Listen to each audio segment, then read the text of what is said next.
Hello प्रिय विद्यार्थियों, मैं doctor Sumitra Sharma, associate professor Sanskrit, SBD government college Sardarshahar. आपका और मेरा परिचय होता ही रह रहा है वैसे। और बीए पार्ट सेकंड के आप लोग विद्यार्थी, हम अभिज्ञान शाकुंतलम पढ़ रहे हैं आजकल। इसका प्रथम अंक में 24वें श्लोक तक हम लोगों ने पढ़ा था पिछले वीडियो में, और उसके आगे हम पढ़ते हैं। मैं आशा करती हूँ कि आप लोग भी साथ साथ, जो मैं पीडीएफ भी साथ में भेज रही हूँ, किताब की कॉपी भी, तो उसमें आप लगातार उसी तरह से अध्ययन कर रहे होंगे। चलिए हम शुरू करते हैं। 24वें श्लोक में राजा जो है वह ये मान लेता है कि संदेह का निर्णय हो गया है और इस शकुंतला से मैं विवाह कर सकता हूँ। अपने हृदय को समझाता है कि तुम अभिलाषावान बने रहो भले ही। जिसकी हम अग्नि समझकर आशंका कर रहे थे वह तो यह है स्पर्श करने योग्य रत्न निकला। उसके आगे उधर शकुंतला जो है वो सरोषम इव, क्रोध की तरह से, मतलब पूरे क्रोध नहीं व्यक्त कर रही है, सरोषम इव, क्रोधित की तरह से अपनी सखी अनुसुईया को कहती है, अनुसुईये गमिष्यामि हम, मैं जा रही हूँ। अनुसुईया पूछती है किम निमित्तम, किस कारण से? शकुंतला कहती है इमाम असंबद्ध प्रलापिनीम प्रियम वदाम आर्ययै गौतम्यै निवेदयिष्यामि। इस असंबद्ध प्रलाप करने वाली प्रियम वदा के बारे में आर्या गौतमी को निवेदन करूंगी।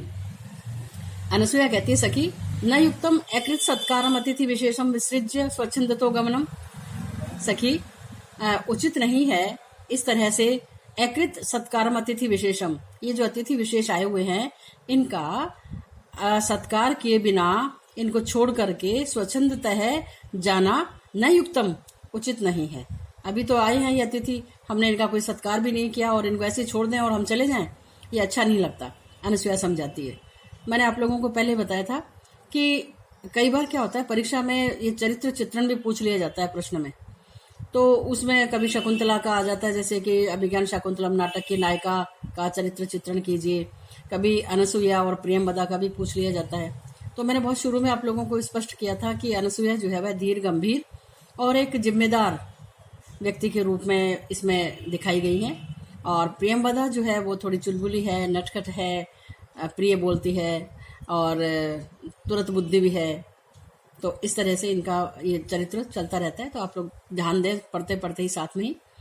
तो अनुसुईया कहती है कि हमें इस तरह से नहीं जाना चाहिए।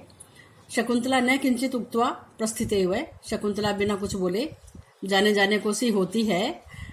तभी राजा जो है उसको ग्रहीतुम इच्छन निगृह आत्मानम, शकुंतला को पकड़ना चाहता है लेकिन उसी समय अपने आप को रोक लेता है और मन में सोचता है अहो चेष्टा प्रतिरूपिका कामी जन मनोवृत्ति ही, अहो कामी लोगों की मनोवृत्ति उसकी चेष्टाओं के अनुरूप ही हो जाती है। अहम ही, क्योंकि मैं अनुयास्यन मुनि तनयाम सहसा विनयेन वारित प्रसर है स्थानात अनुच्चलन अपि गत्वैव पुनः प्रतिनिवृत्त है। अनुयास्यन मुनि तनयाम, मुनि तनया मुनि पुत्री शकुंतला के अनुयास्यन पीछे पीछे जाता हुआ मैं, सहसा अचानक ही, विनयेन वारित प्रसर है, विनय के द्वारा मैं रोक दी हुई गति वाला हो गया हूँ। अर्थात मैं तो एकदम से इसके पीछे चल पड़ रहा था कि विनय ने मुझे रोक दिया। जो मेरा अब तक का स्वभाव रहा है धीर गंभीर, तो उस विनम्रता ने, उस धीरता ने मेरी गति को रोक दिया है। और मेरी ये स्थिति हो गई है कि स्थानात अनुच्चलन अपि, कि अपने स्थान से बिना चले हुए भी मानो गत्वा एव, मैं जाकर ही पुनः लौट आया हूँ। ऐसा लग रहा है कि जैसे अरे मैं अभी इसके पीछे गया और मैं वापस आ गया हूँ जैसे। प्रियमदा शकुंतलाम निरुद्ध, शकुंतला को रोककर कहती है हला नैते युक्तम गंतुम, वह उसको रोकती है कि सखी तुम ऐसे नहीं जा सकती हो, तुम्हारा ऐसे जाना उचित नहीं है। शकुंतला बहुत टेढ़ी करके कहती है किम निमित्तम, क्यों नहीं जा सकती? प्रियमदा कहती है वृक्ष सेचने द्वे धारयसी में, तुम्हें मेरे 2 वृक्ष सींचने की उधार चुकानी है। ऋण है मेरा तुम्हारे ऊपर, मैंने कभी तुम्हारा पहले उपकार किया था, उसके बदले में तुम मेरे 2 वृक्ष सींचोगी। यही तावत, तो आओ आत्मानं मोचयित्वा ततो गमिष्यसि, अपने आप को छुड़ा लो, उस ऋण से मुक्त कर लो और फिर चली जाना। इति बलादेनाम निवर्तयति, ऐसा कहकर उसको बलपूर्वक रोकती है। राजा कहता है, भद्रे वृक्ष सेचनादेव परिश्रांताम अत्र भवतीम लक्षये। हे भद्रे, मैं इनको वृक्ष सींचने के काम से ही परिश्रांता, थकी हुई सी, मैं इनको अत्र भवतीम, इन आदरणीय को लक्ष्य माने देख रही हूँ। एक बात मैं यहाँ आपको बताना चाह रही हूँ कि हमारे यहाँ पर ये दो शब्द जो है संस्कृत साहित्य में बहुत मिलते हैं, अत्र भवान और अत्र भवती। अत्र भवान से तात्पर्य होता है कि यहाँ पर विराजमान आप आदरणीय, और यहाँ पर यदि नहीं है, कहीं दूर स्थित की बात की जा रही है, तो उसके लिए कहते हैं हम तत्र भवान। ये होता है पुल्लिंग में। और स्त्रीलिंग में इसी तरह से अत्र भवती माने यहाँ पर जो विराजमान है आप आदरणीय, और जो यहाँ पर नहीं है लेकिन उनके बारे में बात चल रही है किसी भी सम्माननीय के प्रति, तो उसके लिए हम प्रयोग करते हैं तत्र भवती। तो ये कहती हैं कि राजा कहते हैं कि परिश्रांताम अत्र भवतीम, इन आदरणीय को मैं इस वृक्ष सिंचने के काम से ही थकी हुई सी देख रहा हूँ। तथा ही अस्यः, जैसे कि इसके स्रस्तान सौवति मात्र लोहित तलौ बाहु घटोत्क्षेपणात् अद्यापि स्तनवे पथुम जनयति श्वासः प्रमाणाधिकः स्रस्तं कर्ण शिरीष रोधि वदने गर्माम्बसां जालकं बंधे संसिनी चैक हस्तयमितः पर्याकुला मूर्धजः। कि कैसे देख रहा हूं थकी हुई, इनके स्रस्तौ अंशौ, स्रस्त हैं झुके हुए हैं, अंश एक तो होता है शंकर वाला शय, तालव्य शय, अंश माने भाग, हिस्सा, और एक शब्द होता है अंश, अंश माने कंधा, द्विवचन में प्रयोग हुआ अंशौ, स्रस्तांशौ, इसके दोनों कंधे जो हैं वे झुके हुए हैं। अतिमात्र लोहित तलौ बाहु, बाहु दोनों भुजाएं, बाहु के रूप चलते हैं, उकार छोटा होगा तो होगा एक वचन में, बाहु बाहु बाहवह, तो बाहु दोनों भुजाएं द्विवचन में। अतिमात्र लोहित तलौ, अत्यधिक मात्रा में लाल, तल माने हथेलियों वाली हैं, और इसकी दोनों भुजाएं कैसी हैं, अधिक मात्रा में, जिसकी हथेलियां लाल हो रही हैं, ऐसे गुलाबी रंग की होती ही हैं महिलाओं की विशेष रूप से। और अभी वो जो कार्य किया है उन्होंने, वृक्ष सेचन इत्यादि का, गड़ा उठाना, उसे पानी डालना, तो उससे उनकी हथेलियां और अधिक लाल हो रही हैं, घटोत्क्षेपणात्, गड़ा उठाने से। अद्यापि स्तन वेपथुम जनयति श्वास है प्रमाणाधिक है, और अभी भी प्रमाण से अधिक श्वास इसके स्तनों में कंपन पैदा कर ही रहा है। स्रस्तम कर्ण शिरीष रोधि वदने घर्माम्बसाम जालकम, और वदने माने मुख पर, कर्ण शिरीष रोधी, कानों में धारण किए हुए शिरीष पुष्प के आभूषण को हिलने से रोकने वाला, पसीने की बूंदों का जालक माने समूह है, घर्माम्बसाम जालकम, पसीने की बूंदों का समूह है, वदने माने मुख पर, स्रस्तम माने छाया हुआ है, माने मुंह पर पसीने आए हुए हैं। उनसे क्या हुआ, जो उसने शिरीष का पुष्प पहन रखा है कानों में आभूषण के रूप में, तो उसकी पंखुड़ी जो है वो उसके कान के पास में कपोल पर चिपक गई है। तो कर्ण शिरीष रोधी, कर्ण के धारण किए हुए उस पुष्प को हिलने से रोकने वाला पसीने की बूंदों का समूह मुख पर छाया हुआ है। बंधे श्रंसिनी चैक हस्त यमिता पर्याकुला मूर्धजः, और बंधे माने जो जूड़ा बना रखा है बालों का, उसके श्रंसिनी माने शिथिल पड़ जाने पर, ढीला हो जाने से, जिसने पर्याकुला मूर्धजः, बिखरे हुए बालों को जिसने एक हस्त यमिता, एक हाथ से पकड़ा हुआ है।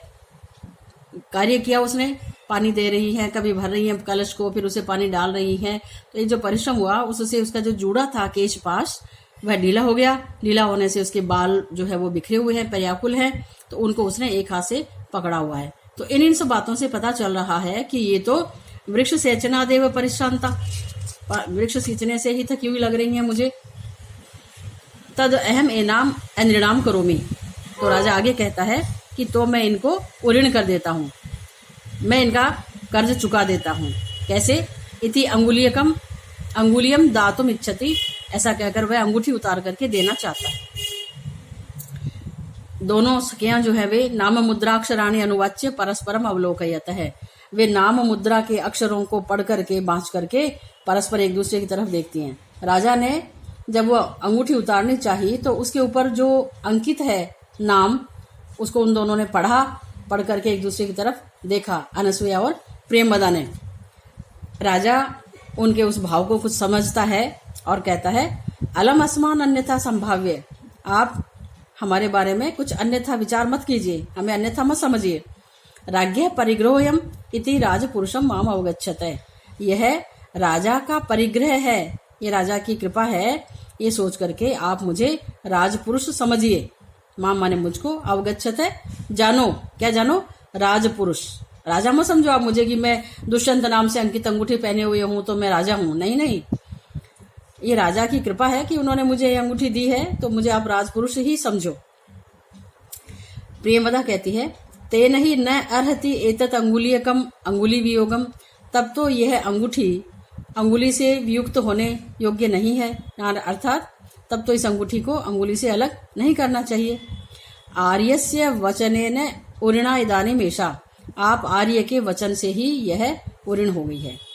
एक यहाँ पर आप जो है ये आर्य वाली बात भी समझ लें कि आर्य कहा जाता था आदरणीय व्यक्तियों को, और आर्यपुत्र जो संबोधन था वो केवल पति के लिए प्रयोग में लाया जाता था, अर्थात जो पत्नी होती थी वही अपने पति के लिए आर्यपुत्र शब्द का संबोधन करती थी, और आर्य शब्द किसी भी सज्जन पुरुष के लिए सम्मानजनक यह एक संबोधन हुआ करता था।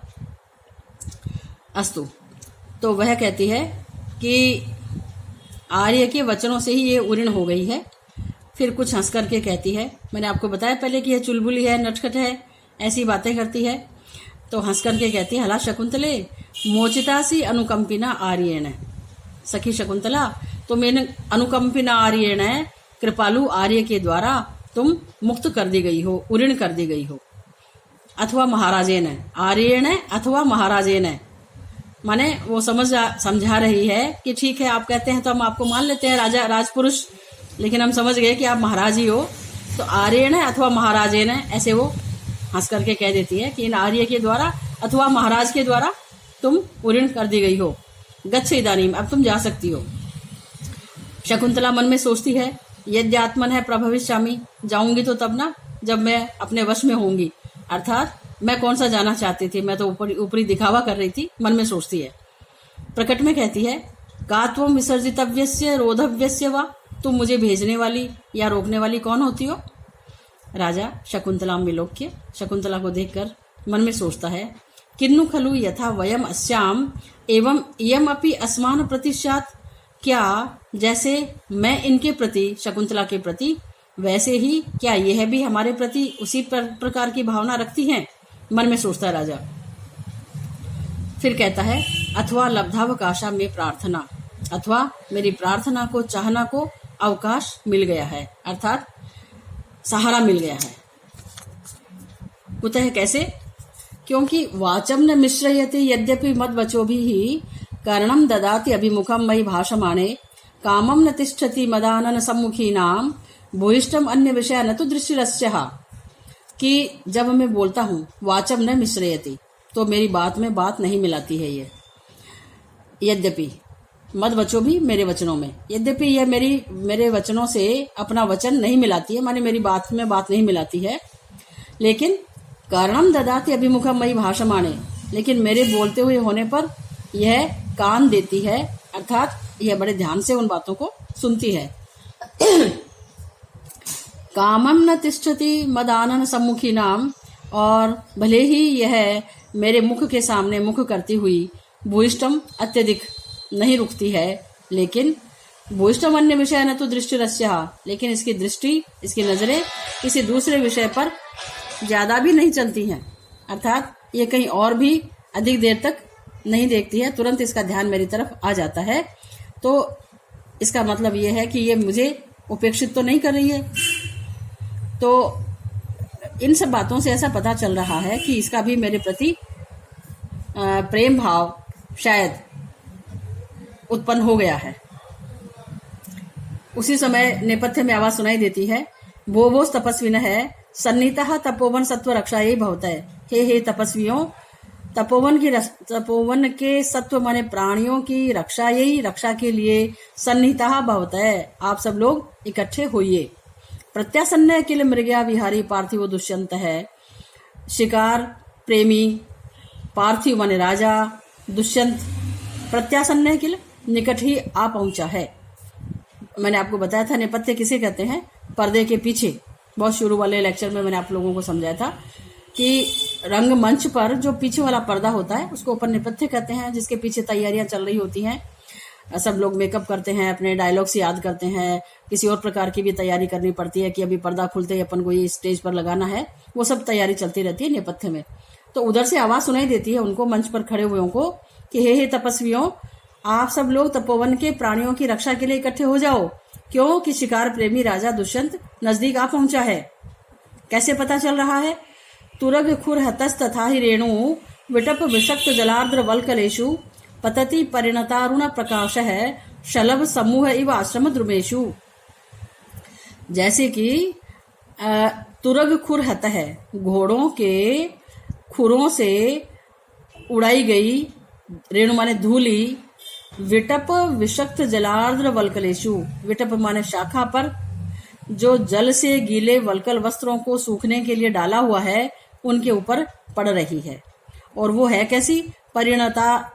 परिणतारुण प्रकाश है, संध्याकालीन सूर्य की कांति के समान लाल रंग वाली, लाल कांति वाली वह शलभ समूह ही वह टिड्डियों के समूह की तरह से आश्रम द्रुमेशु, आश्रम के वृक्षों के ऊपर पड़ रही है। क्या पड़ रही है? मिट्टी। कहां से आई? घोड़ों के खुरों से उड़ाई हुई मिट्टी जो है वह इस तरह से पेड़ की शाखाओं के ऊपर सूखने के लिए डाले हुए वल्कल वस्त्रों के ऊपर पड़ रही है। आज के लिए बस इतना ही। Thank you.